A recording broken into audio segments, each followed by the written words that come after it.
With that, let's bring out our first speaker today, who is Senthil Murugan, lead engineer from DBS, who's joining us all the way from India. We'll talk about how to use data ops to improve the software quality across the lifecycle. Take it over, Senthil. Hey, Kunal. Thanks for a nice introduction. Hi, all. Hope everyone stays safe. Thanks for the opportunities, guys. Untold. I'm really excited to join this conference and start my journey over here. Hope my voice is good. All good? Shimon? You sound fantastic. Okay, guys. Thanks. Just share my screen.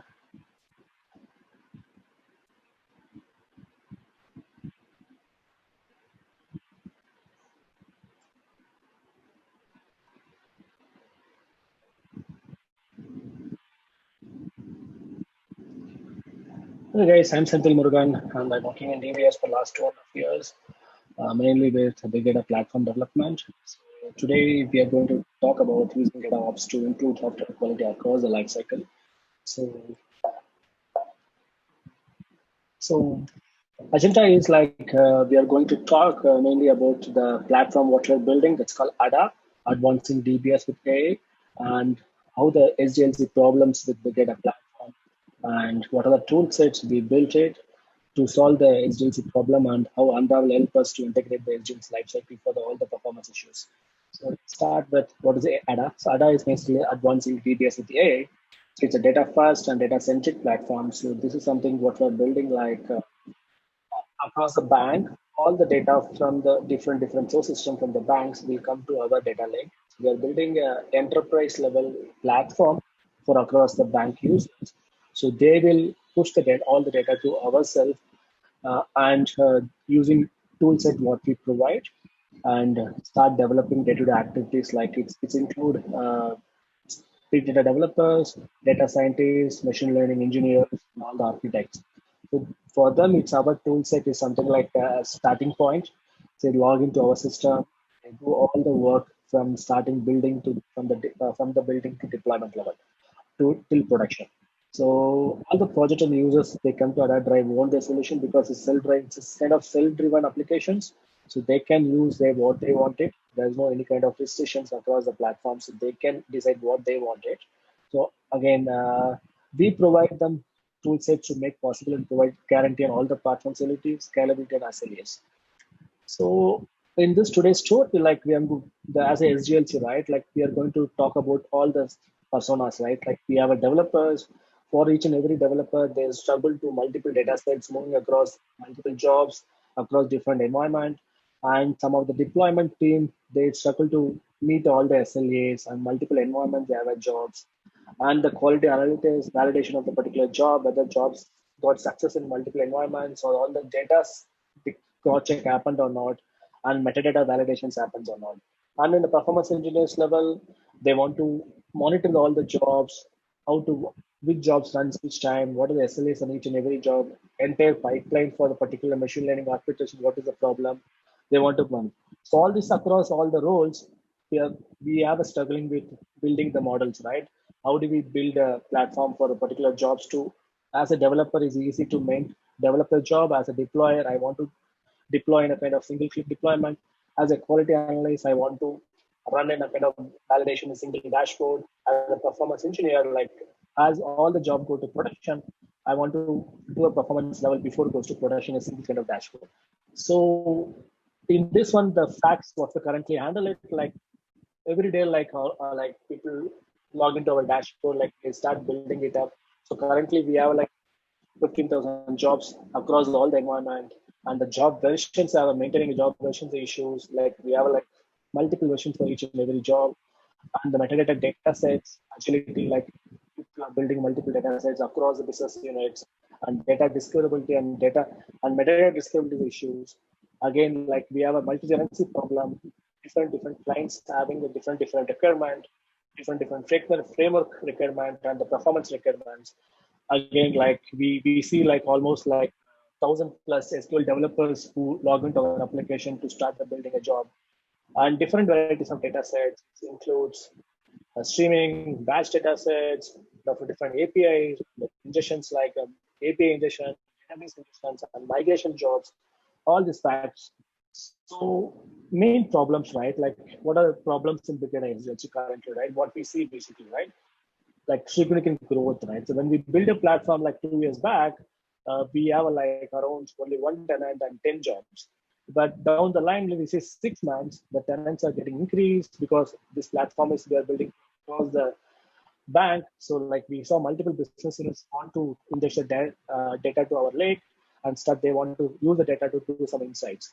So like growth of the Spark and ML over the period of time is very significantly high, and different business units they want to run the platform in different schedules. A lot of schedules are different, and they want to run their interconnection between the tenants issues. And some of the systems want to migrate their jobs. They want to migrate from Teradata. They want to migrate from Oracle. All this stuff. Again, we have to provide some utilities, how to provide these utilities, and what is the easiest way to do it. And interdependency between the jobs and strict SLAs, because I have like 10 pipelines. All these pipelines have to complete it in 2 hours. That kind of restrictions we have. Then complexity promoting multiple jobs, because as a multi-tenancy, jobs are different between tenancy, and also like as a pipeline, I have to wait for 10 jobs to finish off it. And how do we deploy it? How do we package it? All these jobs we have. Then centralized metadata management, metadata discoverability, we have issues over there. How to manage all these metadatas over there. And also finally the processing controls across all these 1,000 jobs and multiple developers. How do we improve the control checks what we wanted to? So to solve this problem, we build a kind of tool sets, including all these tool sets. Like we use in-house cloud data clusters for storage purpose. We use in Alexio for our caching. Then we build multiple tools like compute framework like Sparkola and Graph Designer for like to create an ingestion job, and something called ALC to centralize artifact manager and control checks. And we have something called job server to run the particular jobs in a particular engine, and Airflow the scheduler. So just I will go through the quickly tool sets, how it would look like. So this is our main dashboard. So if we just starting a dashboard, we can see like data accessation, like data explorer and manual file upload, and we have a Graph Designer and Sparkola. Then we have something called Airflow and Artifact Lifecycle Manager and DAS. So just I quickly gone through what are all useful for the Graph Designer. So Graph Designer, if you see like this is something like web-based applications. So people can select all the component data sets, what they want to build it, use this kind of the components. They can build a graph. Okay, I have an ingestion source file. From this source file, I want to extract some of the columns and I want to build some of the initial stage. Then from there, I want to do multiple logic of the kind of, for example, like I want to introduce some of the security columns, security fields, do it up, and finally sync it to the final output data sets.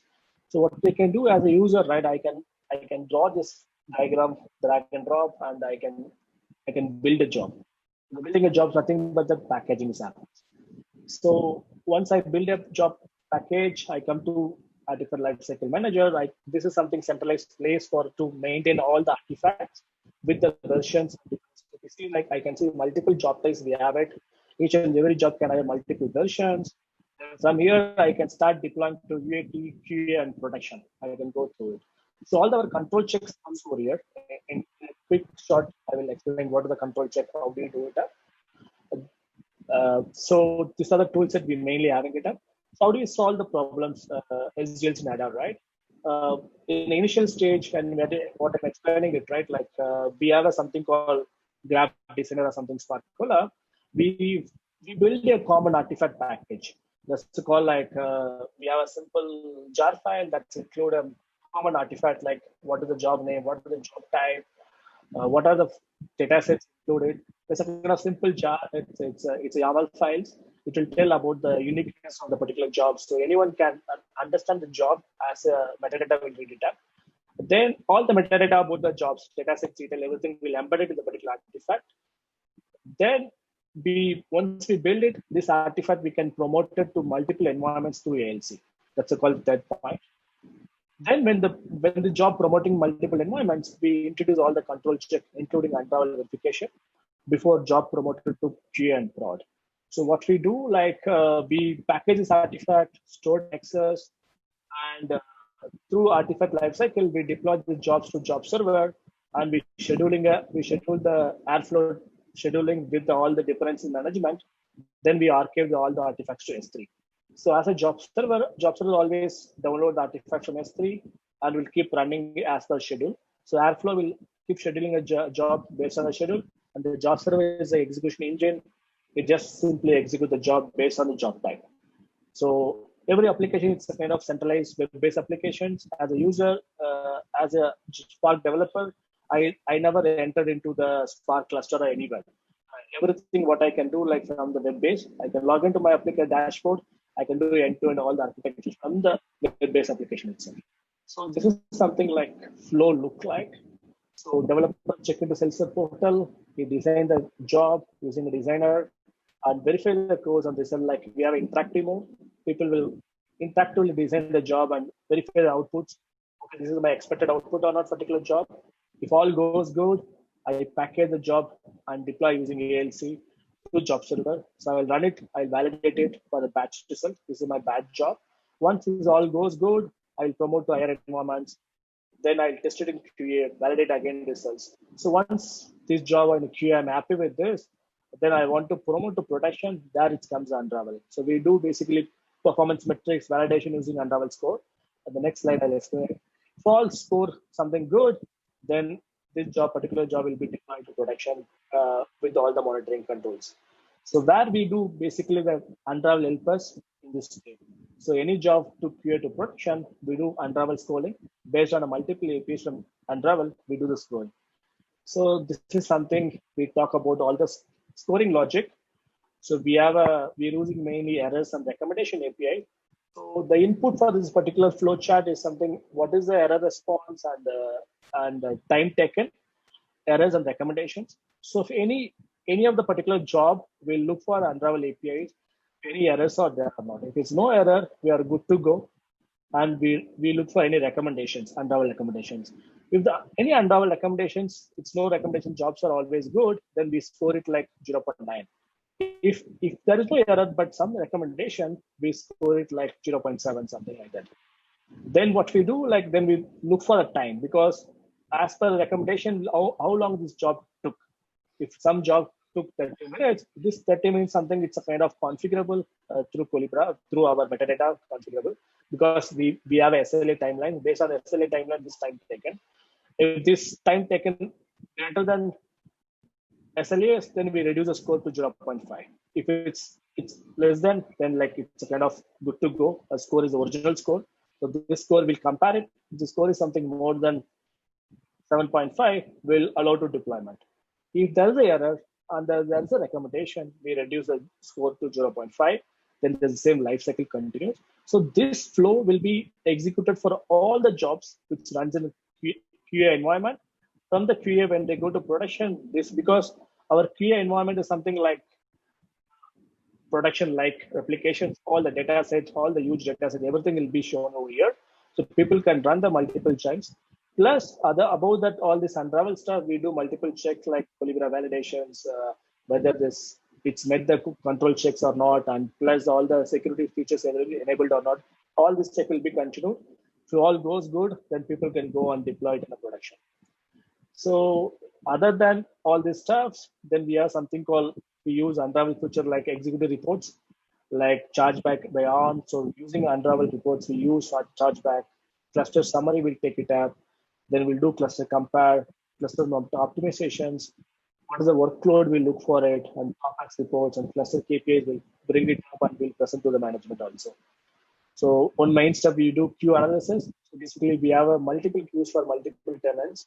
So basically, we do all our cluster resource management based on a queue analysis. If we see like jobs are running for a long time or multiple jobs are getting deployed, we keep increasing queue size based on the queue analysis reports.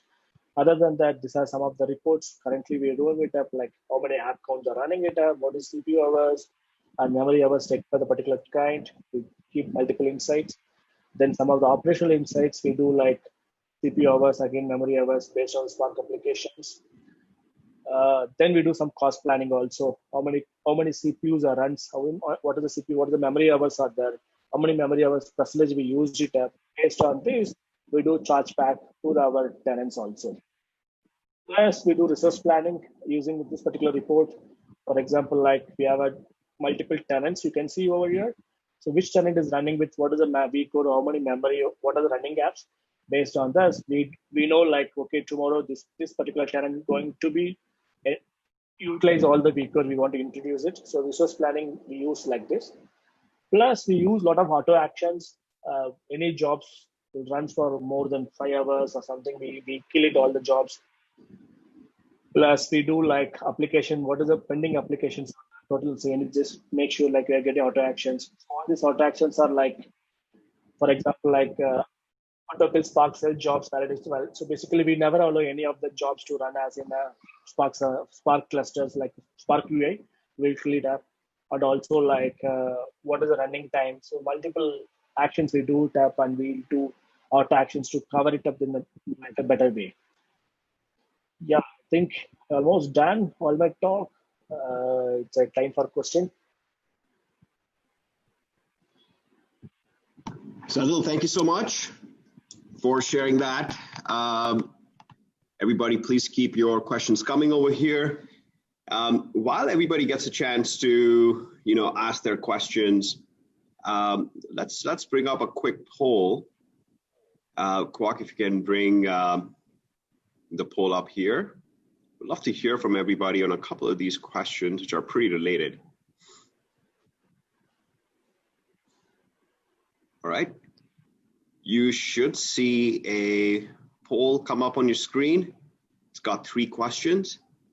I would love everybody's participation on this. So just as Senthil was talking about, does your company have a data ops or a SDLC, a software development lifecycle process for these data applications? Yes, no, maybe. Please take some time to answer that. The second poll question here is, how do you ensure quality when moving these apps from dev to QA to production? And the answers for that are, do you have a quality gate for inspection, kind of like what Senthil was explaining over here? Or is it promote first, and if there's any problems that happen, fix it later? And the last one's actually a funny one. Say a prayer and cross your fingers and promote it. And the last question here on the poll is, would automation be helpful in preventing bad quality apps from being promoted? This is especially true for people that may not have data ops processes inside their companies today. Would that be helpful? Going to take maybe 30 seconds here to give everybody a chance to put their answers in.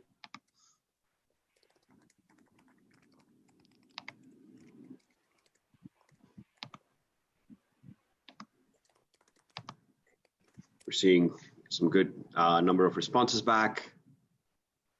Looks like people are posting their questions as well. So let's give everybody maybe 20, 25 more seconds.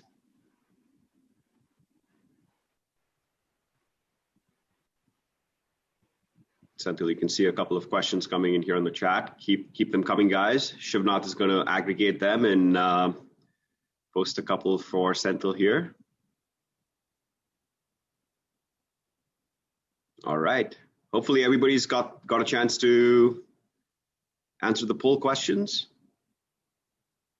Kwok, how are we looking there? Yeah, looking fantastic. Okay. Last 5 seconds.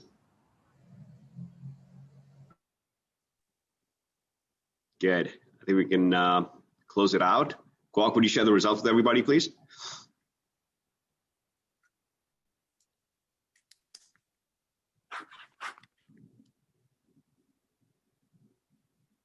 Great.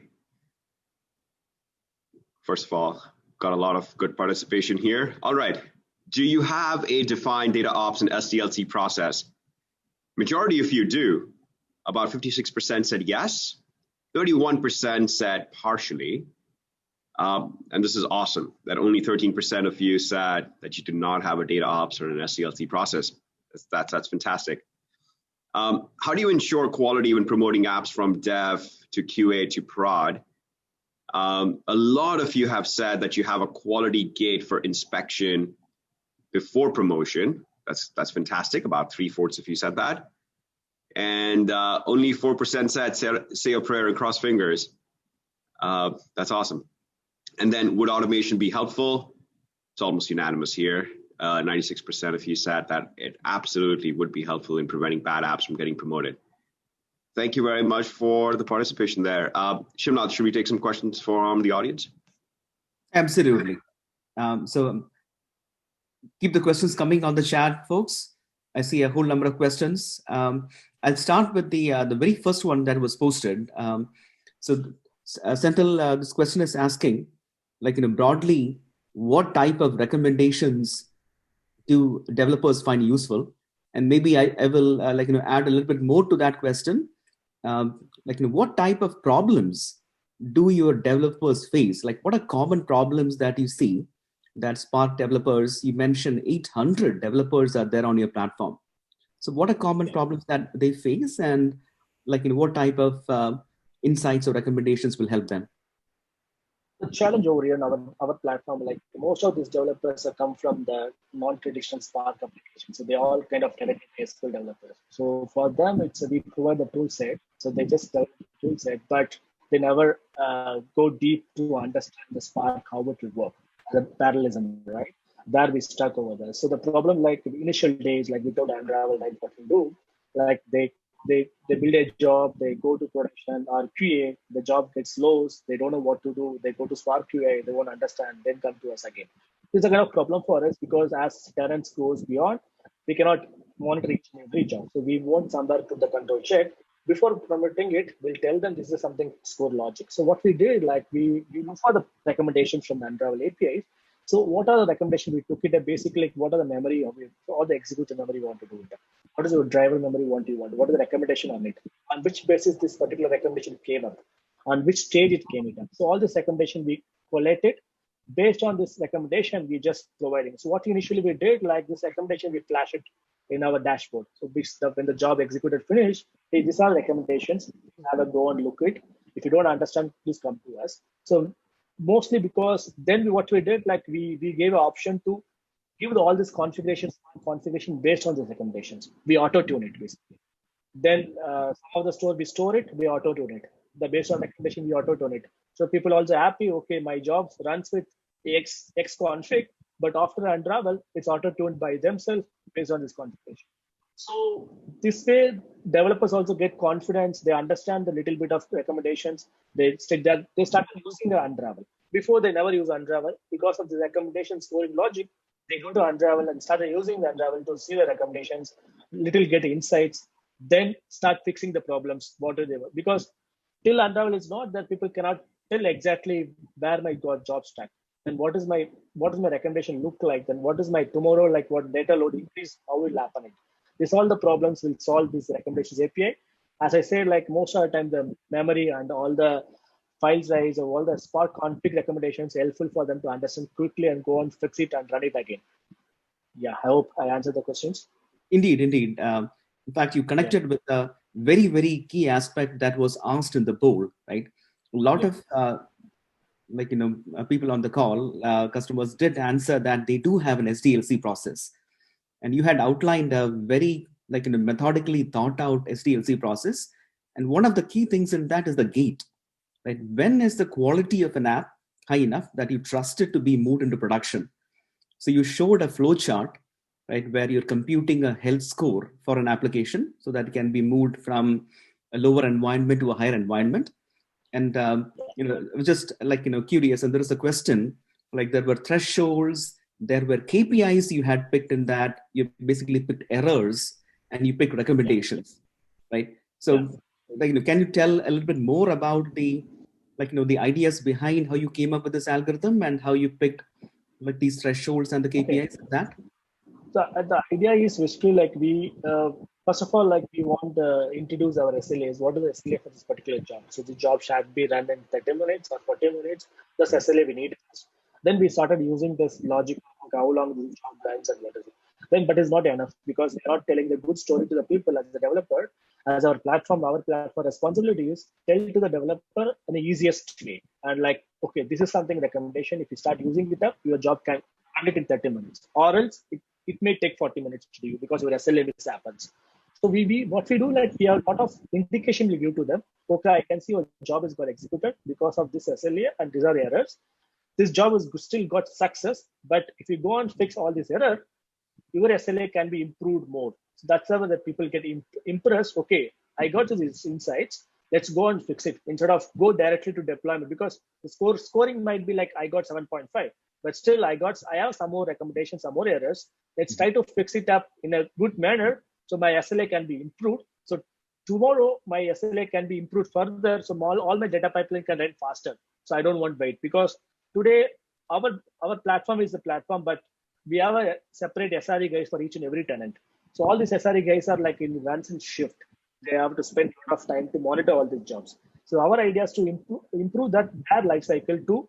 We don't monitor it. We keep in a proactively tell these jobs fail is here, this is better in QA. Tomorrow this job go to production, fail it over there. So at that level, our developers' life cycle get improved in very faster manner of it. Instead of wait for like I to run the production. In QA itself, I get all the insights before go to production. I'm happy. Then I'm very strongly, very confident to push my job to production and very happy go to home. That's how we solve the problems. Fantastic. Have you iterated on this algorithm? Was there a version one of this algorithm you learned? Yeah, this is something what we show is a kind of initial version. What we are keep improving it. As per like the next step is we want to use some of the action APIs, like some of the action APIs from the Unravel, we want to do it up. Some of the auto sync, we want to do it up. So we want to link all these APIs, XI APIs to bundle as a one artifact. So end of the day, like my job runs, I'll be getting auto trigger. Your jobs today with this is a score. Is it good to go or not good to go? So tomorrow your plan for production, you can look for like also we are do like comparing all the day-to-day activities. So this job yesterday took like 1 minute, today like 2 minutes. There is some gap between all this stuff. How do you want it to? That's kind of logic we keep improving it. So what you people saw today, it's a kind of initial version of it, but day-to-day activity we keep improving it actually. With the multiple APIs improving, we're doing it. Fantastic. And another question from the audience is, you talked about the gating and getting the applications into production. Now, once the application is in production, like what sort of monitoring, what sort of tracking is done? Yeah. The idea is as of now, it's job goes to production, but our future idea is to combine this after production, also monitor all the recommendations from the Unravel and tie it back to your dashboard. So we have a lot of Kibana dashboards. In the Kibana dashboard, for example, like my jobs runs like 30 minutes SLA, my job runs in 29 minutes, but still we want to flag it like this job maybe tomorrow this SLAs. So start doing it up. That kind of insight we start looking into. So tomorrow, like how do we, some of the job might be recommendations are good, but still we are getting multiple errors because of some driver nodes. So we want to send the proactive message to the people. The job runs in a production like this, but it's I can see very, very frequent failure on these days. Please go and monitor it. So that kind of logic will start building it up. Got it. Terrific. Another question which actually came up, based on what we're seeing in the chat here is how much time have you seen developers spend on different tools, including Unravel? Maybe a different way to ask the question is that, are users logging directly into Unravel, or based on your flow, it seemed like there is this dashboard that you showed. In fact, you showed your view of the dashboard. Does every developer get their view, and you're taking these insights and presenting to them in that context?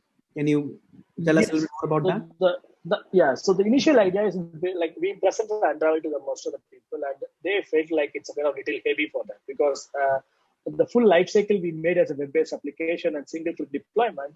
When we present the Unravel, they say like, okay, I'm not aware of it as a Spark. I'm not a Spark developer or something. I'm not aware of it. That's a logic. Okay, like we want to simplify a little bit of it, our dashboard. Then slowly inject them how to use Unravel, use our own logic of it. So basically, like what we want to do a mind mapping. Okay, this is the error. You go to Unravel like this. You just drill down. You get all your results. That's what we want to make sure like people are get habituated with Unravel from our tool. So directly we push them. Might be they don't okay. I don't want the Unravel understand because like so something more technical for me. I don't understand all the parallelism, all the stuff. That's the reason we want to slowly pull down with their own SLAs, all the logics. Then we'll tell, okay, see, like this is the data schooners over here. Your business date, something like this, your data partition. In this look like we have a lot of data schooners. You have to go and fix it over there, or else you want to fine tune our job. So we want to go their way and tell the Unravel. So at least they understand very easily Unravel and start using with them. So we don't want to stop them using Unravel, but slowly inject them with the knowledge with our toolset frameworks so they can easily connect back to the toolset and Unravel. That's what we want to do with that. Yeah. Perfect. There's another interesting question that just came up. So the algorithm that you have presented to compute the score seemed like it's actually based on like, domain knowledge, understanding errors and recommendations are important, right? Do you see an opportunity to apply a machine learning algorithm here that will understand patterns of common problems users are doing and even like, get better and better over time automatically? Do you see there's something that you're thinking about?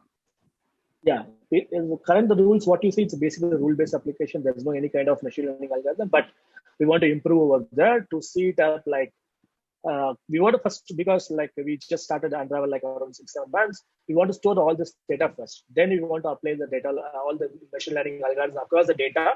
Then that's why we start doing it up now. As a platform, we just get this recommendation, we'll store it somewhere there. Then we want to apply the machine learning algorithms across this data across 6-7 months. So I know like, okay, I have some pipeline running for 1 year.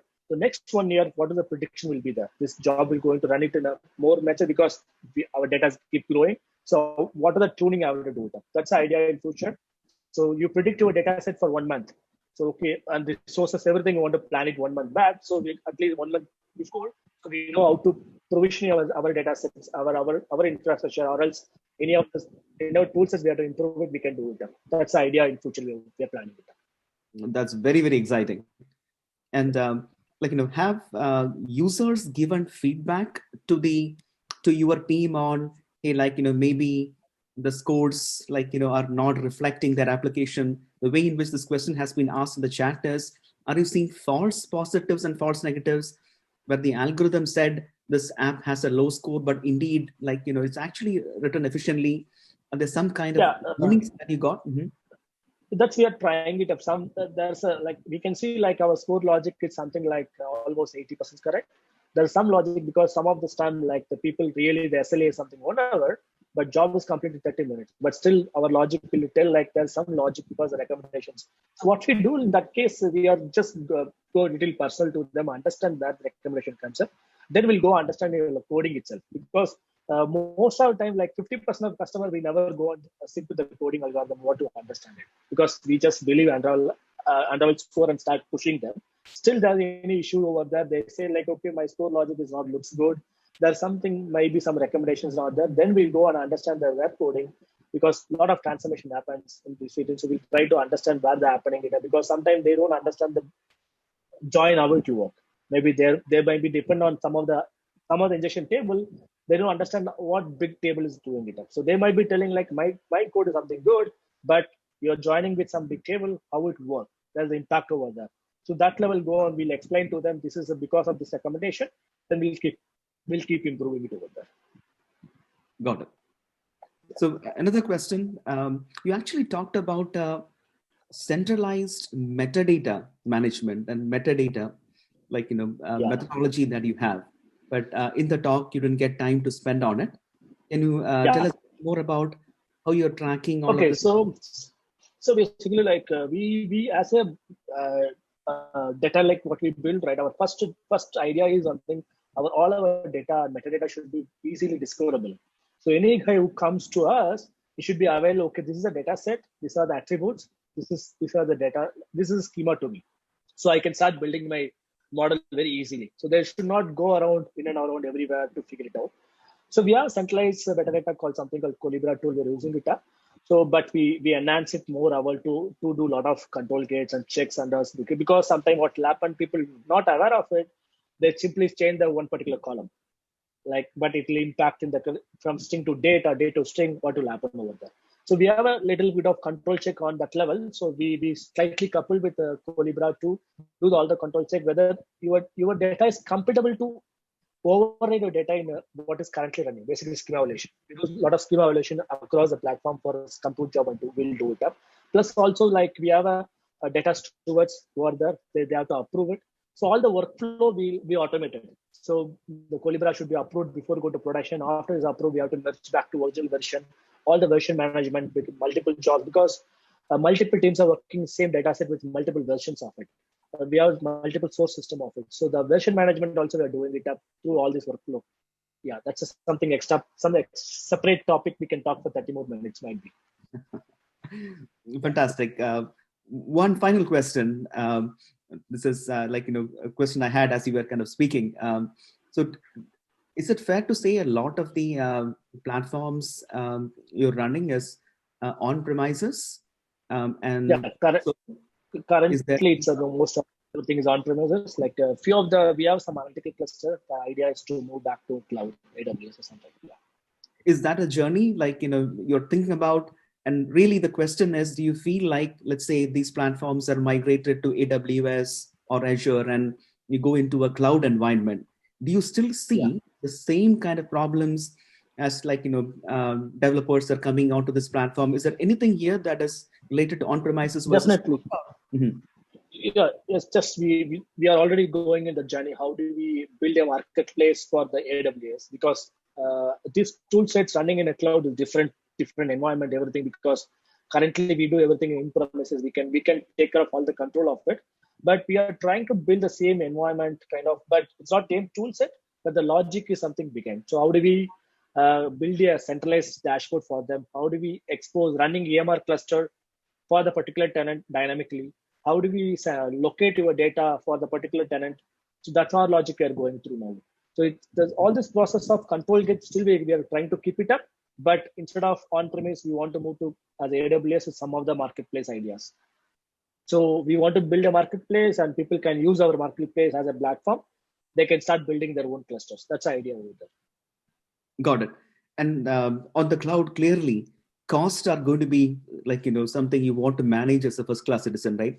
Because you created a health score that was based on performance and SLAs, seems like it was based on time, right? When you go to the cloud, there will be a cost aspect to manage. So do you see that's correct, evolving these algorithms into either a health score, you are spending too much money for getting the performance? Yes. Yeah, definitely. That's one more plan when we want to move to because the chargeback is always our model. Because all our infrastructures are something we run it, the tenants will pay for it. That's a model we are doing it up. So the same model we are trying to apply in the cloud also. It's so they come up with their own logic, but our marketplace, what you're running it up, you want to get the money for them. So definitely, I feel like Untold APIs will be useful. How much resource as a platform how I used it, so how much I have to get from you. Then how do you improve it in a kind of predictive model? What do you want? How do you improve it? So today I spent $10. Tomorrow definitely you do all these recommendations, you get $5. That's kind of logic we want to do it up also. Excellent. This has been a great talk. Great way to kickstart the entire Untold proceedings. Thanks for touching on many of the aspects which are top of mind for all of our customers, Sindhu.